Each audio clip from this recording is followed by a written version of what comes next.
Most important चीज़ ये समझने वाली है कि हम डरे क्यों हैं। क्योंकि मीडिया ने हमको डरा दिया इस वजह से हम डरे हुए हैं, या सब डरे हुए हैं इसलिए हम डरे हुए हैं, या कोई रीजन है हमारे डरने के पीछे। बेसिकली जो इंफॉर्मेशन है जिसके बेस पे हम सोच रहे हैं वो इंफॉर्मेशन सही इंफॉर्मेशन नहीं है, वो कंप्लीट इंफॉर्मेशन नहीं है, वो इनकम्प्लीट इंफॉर्मेशन है। इस वजह से हम डरे हुए हैं। अगर एक बार क्लियर हमारे पास में इंफॉर्मेशन आ जाए, हमको क्लियरली समझ आ जाए कि एग्जैक्टली हो क्या रहा है, तो हो सकता है हमारा जो डर है वो बहुत ही कम हो जाए या फिर बिल्कुल ही खत्म हो जाए।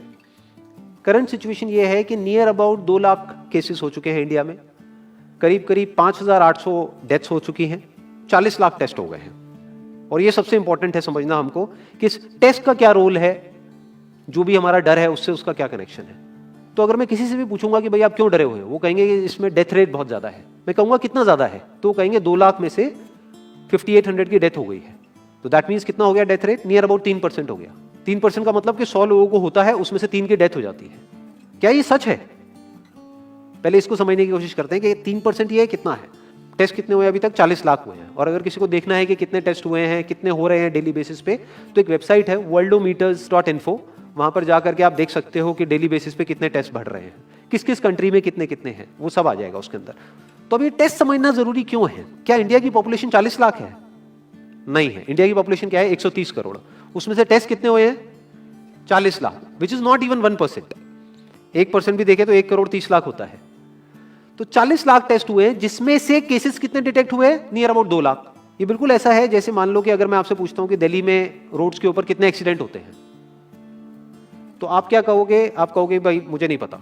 तो मैं कहूंगा पता करो, लेट्स फाइंड इट आउट कि भाई कितने एक्सीडेंट होते हैं। तो हमने क्या किया, 10 अलग अलग पॉइंट पे 10 सीसीटीवी कैमरास लगा दिए और उन सीसीटीवी कैमरास में कैप्चर करना शुरू कर दिया कि कितने एक्सीडेंट्स हो रहे हैं इन 10 अलग अलग पॉइंट्स पे। तो उसके बाद में मैंने 1 महीने बाद आपसे पूछा कि हाँ भाई दिल्ली में कितने एक्सीडेंट्स होते हैं, तो आप कह रहे हो दिल्ली के 10 एक्सीडेंट होते हैं। तो मैं कहूंगा आपको कैसे पता? आप कहोगे भाई हमने कैमरास लगाया, उसमें कैप्चर हुआ है, हमारे पास में प्रूफ है। तो मैंने कहा लेकिन क्या 10 ही जगह है जहां पे वो कैमरास लग सकते हैं?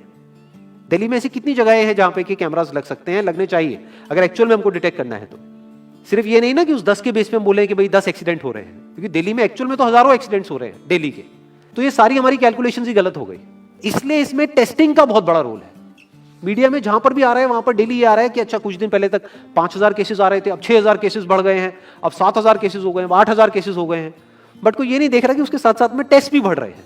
तो अब एक्चुअल में डेथ रेट कितना है उसको कैलकुलेट करना बहुत जरूरी है। उसी के बेस पे डिसीजन निकलेगा कि इससे हमको डरना चाहिए या नहीं डरना चाहिए। किसी भी बीमारी से हमको डरना चाहिए नहीं डरना चाहिए, that is not on the basis of कि उसका इलाज है या नहीं है, क्योंकि इलाज तो अभी तक सर्दी जुकाम का भी नहीं है, सर्दी जुकाम की भी कोई वैक्सीन नहीं है। क्या हम उससे डरते हैं? नहीं डरते हैं। क्यों? क्योंकि ज्यादा लोग नहीं मरते हैं। तो सबसे पहले डेथ रेट कैलकुलेट करते हैं कि एग्जैक्टली कितना है। कितने टेस्ट हुए? 40 लाख टेस्ट हुए, उसमें से 2 लाख लोगों को हुआ, तो नियर अबाउट एवरेज कितनी आई? 5% की। अगर यही हमने 4 करोड़ टेस्ट करे होते तो कितने डिटेक्ट हो गए होते? अब तक 20 लाख हो जाते। 40 करोड़ करे होते तो कितने हो जाते? 2 करोड़ हो जाते। टोटल अगर कर लिए होते हमने टेस्ट 130 करोड़ का, तो कितना नंबर निकल करके आ जाता? Near about 5 crore. इसका मतलब 5 करोड़ लोगों को या तो आज की डेट में है या हो चुका है। और एक और मजे की बात यह है कि कोरोना में ऐसा नहीं है कि जिसको भी होता है उन सबके सिम्टम्स आते हैं। 80% से ज्यादा जो केसेस होते हैं वो असिम्टोमेटिक होते हैं, उनमें कोई सिम्टम्स नहीं आते हैं। यानी अगर मुझे हो गया है और मैं ठीक भी हो गया हूं तो मुझे पता तक नहीं है। वो तब मुझे पता लगेगा अगर मैं अपने एक टेस्ट कराऊंगा जिसको एंटीबॉडी टेस्ट बोलते हैं, और मेरी बॉडी में एंटीबॉडीज मिलेंगी, तब मैं कह सकता हूं कि हाँ मेरे को था और वो ठीक हो गया है। तो अभी अगर हम बेसिक सी कैलकुलेशन करें तो 5 करोड़ निकल करके आ रहा है नंबर। उसमें से डेथ कितनी हुई है? 5,800। तो 5 करोड़ में से 5,800 डेथ हुई है। पहले तो इसको कैलकुलेशन को हमको ठीक करना है। डेथ को अंडर रिपोर्ट करने का कोई तरीका नहीं है, बल्कि ओवर रिपोर्ट किया जा सकता है। ओवर रिपोर्ट कैसे? फॉर एग्जांपल आपकी बॉडी में टेस्ट हुआ, आपकी बॉडी में मिला कोरोना वायरस, लेकिन आपके अंदर पहले ही बहुत सारी प्रॉब्लम्स चली रही थी, तब भी आपकी किसी ना किसी वजह से डेथ होने ही वाली थी। बट क्योंकि ये कोरोना आया आपकी बॉडी में, इस वजह से आपकी डेथ हो गई, तो ये ट्रिगर कर गया।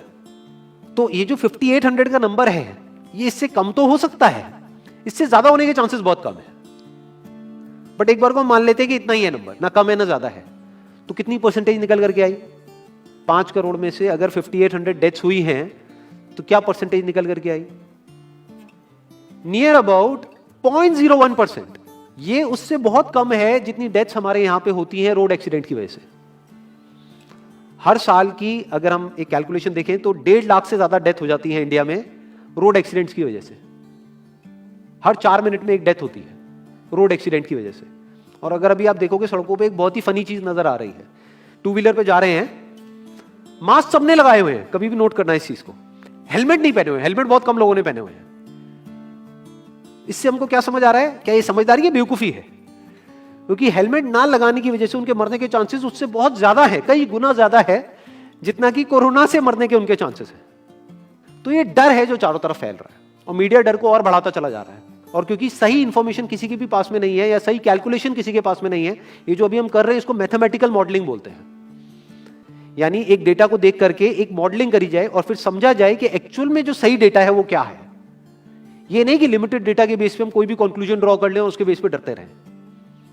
तो अगर इसका डेथ रेट 0.01% है तो हम सब इतना डर क्यों रहे हैं? क्या कुछ और है जिससे हमको डरना चाहिए, जिससे हम नहीं डर रहे हैं, जिसके बारे में कोई बात नहीं कर रहा है, जो इससे लाख गुना ज्यादा भयानक है? मतलब कोरोना से लाख गुना ज्यादा खतरनाक कुछ है जिससे हम नहीं डर रहे हैं और इससे हम डर रहे हैं। वो क्या है जिससे हमको डरना चाहिए? अनएम्प्लॉयमेंट। अभी पीछे कुछ आर्टिकल्स आए थे न्यूज़पेपर में जहां पे एक फिगर आई थी निकल करके, I am not too sure ये फिगर कितनी सही है कितनी नहीं है, जहां पे आया था कि 13 करोड़ लोग अनएम्प्लॉयड हो गए। इस फिगर से हमको डरना चाहिए। 13 करोड़ लोग अनएम्प्लॉयड होने का मतलब हम समझते हैं कि इसका मतलब क्या है? इसका मतलब ये, अगर इकोनॉमी पॉइंट ऑफ व्यू से देखोगे, कि ये जो 13 करोड़ लोग हैं ये अपने जो खर्चे हैं वो अब बहुत ही लिमिट में कर देंगे। जिस बंदे की नौकरी चली गई है, क्या वो जाकर के मार्केट में नए कपड़े खरीदेगा? क्या अपने बच्चों के लिए खिलौने खरीदेगा? ट्रैवल एंड टूरिज्म तो भूल ही जाओ। ऐसी और हजारों इंडस्ट्रीज हैं जिनकी धज्जियां उड़ जाएंगी क्योंकि डिमांड कम हो जाएगी ओवरऑल इकोनॉमी के लेवल पे। जब डिमांड कम होगी तो क्या करना पड़ेगा इन ब्रांड्स को, इन कंपनीज को क्या करना पड़ेगा, इन मैन्युफैक्चरर्स को क्या करना पड़ेगा? अपनी सप्लाई को कम करना पड़ेगा। जितनी उन्होंने सप्लाई कम करी, अनएम्प्लॉयमेंट और बढ़ गया कि आज जो नंबर 13 करोड़ है वो बढ़ करके कितना हो गया, 20 करोड़। यानी ये पूरा का पूरा लूप बन जाएगा। इस लूप को बोलते हैं रिसेशन, जो ग्लोबली ऑलरेडी रिसेशन आ चुका है।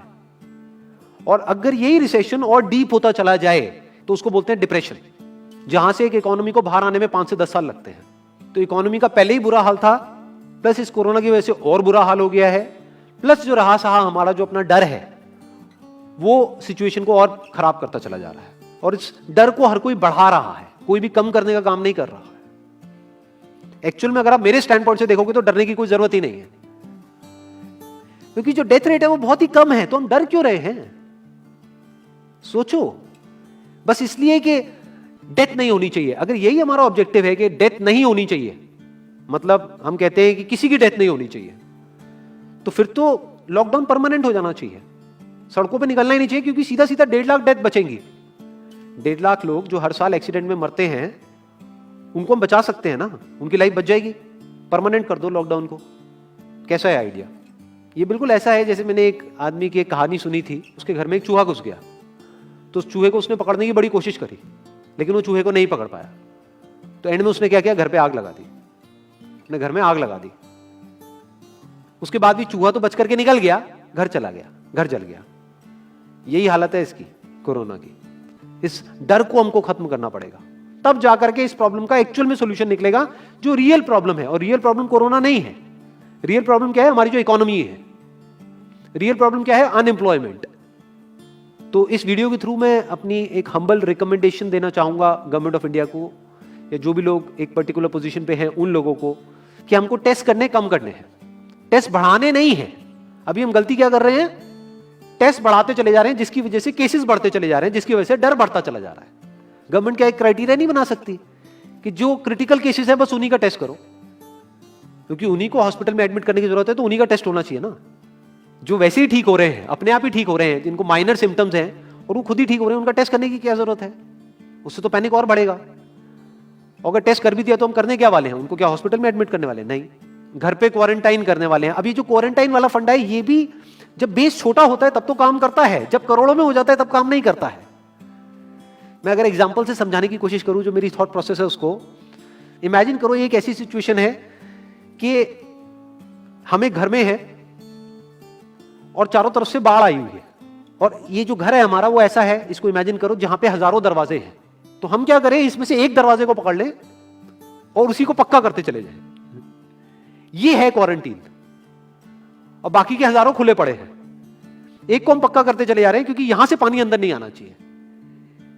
इंडिया की पॉपुलेशन क्या है? 130 करोड़। टेस्ट कितने हुए हैं अभी तक? 40 लाख।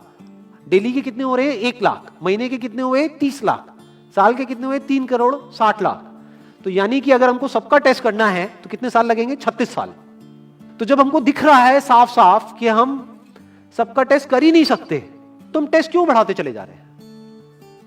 या तो सबका टेस्ट करो और सब में से सबको देख करके सबको क्वारंटाइन कर दो। ये बिल्कुल ऐसा हुआ कि वो जो घर है जिसकी मैंने अभी बात करी, या तो उसको हर तरफ से सिक्योर करो कि अगर उसके 1000 दरवाजे हैं तो एक को बंद मत करो, सारे बंद कर दो। तब आप कह सकते हो कि यहां पानी अंदर नहीं आएगा, कि हमने 130 करोड़ लोगों का टेस्ट कर लिया है, उसमें से केसेस निकल गए हैं 6 करोड़, और 6 करोड़ को हमने क्वारंटीन कर दिया है। अब ये आगे नहीं फैलेगा, अब 6 करोड़ से 10 करोड़ पे नहीं जाएगा। बट हमने टेस्ट ही करे 40 लाख, जिसमें से केसेस आए 2 लाख। अगर इन 2 लाख को हमने क्वारंटीन कर भी दिया तो बाकी करोड़ों लोग तो बाहर घूम रहे हैं ना, तो उससे होगा क्या? तो अब हमको समझ जाना चाहिए कि इसको रोकने का कोई तरीका नहीं है। तो अब इसका प्रैक्टिकल सॉल्यूशन क्या है? गवर्नमेंट की तरफ से हमको सिर्फ ये इंफॉर्मेशन चाहिए कि भैया अभी कितने बेड्स ऑक्यूपाइड हैं आपके स्टेट में, और अभी कितने और आपने अरेंजमेंट कर रखा है, और कितने और कर सकते हो। अब वो बेड चाहे किसी हॉस्पिटल में हो, चाहे किसी होटल में हो। और प्लस ये इंफॉर्मेशन क्यों नहीं जा रही लोगों के पास में कि इतना डरने की जरूरत नहीं है जितना आप डर रहे हो। हाँ ठीक है, प्रिकॉशंस लो, सेफ्टी मेजर्स लो, सोशल डिस्टेंसिंग को मेंटेन करो, लेकिन इतना डरने की जरूरत नहीं है जितना आप लोग डर गए हो, क्योंकि डेथ रेट कम है। ये इंफॉर्मेशन जानी चाहिए अब लोगों के पास में, वक्त आ चुका है। अगर ये नहीं गई तो प्रॉब्लम सॉल्व नहीं होने वाली इकोनॉमी के लेवल पे। कॉन्फिडेंस खत्म हो चुका है, रियलिटी को हमको पहले समझना होगा। अभी प्रॉब्लम क्या हो रही है? हम कह रहे हैं कि हाँ कंस्ट्रक्शन एक्टिविटीज अलाउड है। गवर्नमेंट को क्या लग रहा है? अलाउड बोल करके सारी प्रॉब्लम सॉल्व हो जाएगी। अलाउड तो हो गई, बट मेरे जो फ्रेंड्स हैं जो कंस्ट्रक्शन इंडस्ट्री में हैं, वो बता रहे हैं कि लेबर ही नहीं है, लेबर सारी अपने गांव चली गई है। तो अब कौन कंस्ट्रक्शन करेगा वहां पे? अब ये लेबर चली तो गई है, इसको वापस कैसे बुलाओगे? मीडिया में अगर रोज ये दिखेगा कि केसेस बढ़ रहे हैं, केसेस बढ़ रहे हैं, केसेस बढ़ रहे हैं, वापस आएंगे वो लोग? 1 से लाख नहीं आएंगे। तो उनको मीडिया में क्या दिखना चाहिए, न्यूज में क्या दिखना चाहिए? कि अब ये प्रॉब्लम सॉल्व हो रही है। तो लोगों के अंदर का डर निकलना चाहिए। यानी जो भी मैंने अभी तक कहा, अगर मैं उसको सम अप करूं तो वो क्या है प्रैक्टिकली, अगर पॉइंटर्स में सॉल्यूशन देखा जाए। नंबर 1 मोस्ट इंपॉर्टेंट, टेस्ट धीरे धीरे हमको कम करने हैं, बढ़ाने नहीं है। दिन के 1 लाख टेस्ट हो रहे हैं, मैं ये नहीं कह रहा कि एकदम से 10,000 कर दो, 1 लाख के 90,000 कर दो, एटलीस्ट बढ़ाओ मत। समझ गए? 1 लाख के 1.5 लाख टेस्ट मत करो दिन के, 2 लाख मत करो, क्योंकि तब भी 36 साल लगेंगे पूरा करने में। अगर आपने स्पीड डबल भी कर दी तब भी 18 साल लगेंगे। 18 साल तक तो पता नहीं ये बीमारी कहां होगी, किसी को याद तक नहीं होगा। तो करना क्या है गवर्नमेंट को? अगर थोड़ा सा सेंसिबली चले कि टेस्ट को धीरे धीरे कम करते चले जाओ, यानी 1 लाख से 90,000 कर दो, फिर कुछ दिन बाद 80,000 कर दो, फिर 70,000 कर दो। इसकी वजह से क्या होगा?